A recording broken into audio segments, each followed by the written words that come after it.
বাণিজ্য, অবকাঠামো আর বিনিয়োগের বাইরে প্রধানমন্ত্রী তারেক রহমানের সাম্প্রতিক চীন সফর যেন নতুন এক সম্ভাবনাময় খাতকে সামনে নিয়ে এসেছে, আর সেটি হলো পর্যটন।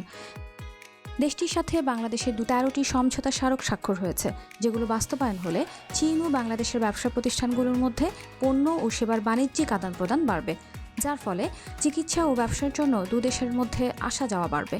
বিশ্বের সবচেয়ে বড় আউটবাউন্ড পর্যটক বাজারগুলোর একটি হলো চীন। প্রতি বছর কোটি কোটি চীনা নাগরিক বিদেশ ভ্রমণ করেন এবং তাদের ঘিরেই অনেক দেশ নিজেদের পর্যটন শিল্পকে সমৃদ্ধ করেছে।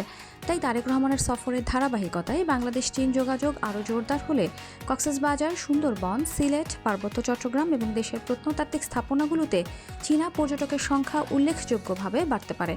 আর দেশে চীনা পর্যটকের সংখ্যা বাড়লে বাংলাদেশের পর্যটন নির্ভর স্থানীয় অর্থনীতি যেমন শক্তিশালী হবে, তেমনি বাড়বে কর্মসংস্থান। তবে এর জন্য চাই আন্তর্জাতিক মানের পর্যটন অবকাঠামো স্থাপন, আন্তর্জাতিক পর্যটন স্থানগুলোর ব্র্যান্ডিং, চীনের সাথে সরাসরি ফ্লাইট বাড়ানো, চীনাদের জন্য ভিসা ও ইমিগ্রেশন প্রক্রিয়া সহজ করা এবং চীনা ভাষা জানা ট্যুর গাইড তৈরি করা। এতে ঢাকা গুয়াংজু ও ঢাকা কুনমিং রুটের যাত্রীর সংখ্যা যেমন বাড়বে, তেমনি দেশি বিমান সংস্থাগুলোও লাভবান হবে। বাংলাদেশের অনেক বড় বড় অবকাঠামোতে চীনা বিনিয়োগ আছে। চট্টগ্রাম ও মংলা বন্দর, সড়ক, রেল ও নদীভিত্তিক অবকাঠামো উন্নয়নের যে পরিকল্পনা দুদেশের আলোচনায় উঠে এসেছে, তা বাস্তবায়ন হলে পর্যটকদের যাতায়াত সুবিধা বাড়বে। এই ধারাবাহিকতায় পর্যটন খাতেও চীনা বিনিয়োগ বাড়ার সম্ভাবনা রয়েছে।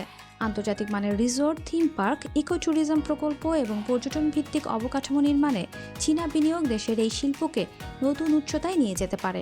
চীনা প্রধানমন্ত্রীর সাথে বৈঠকে স্বাস্থ্য ও শিক্ষা খাতে সহযোগিতা বাড়ানোর বিষয়েও কথা হয়েছে, যেটি কার্যকর হলে দেশে মেডিকেল ট্যুরিজম, একাডেমিক এক্সচেঞ্জ এবং কনফারেন্স ট্যুরিজমের মতো খাতে নতুন বাজার তৈরি হতে পারে।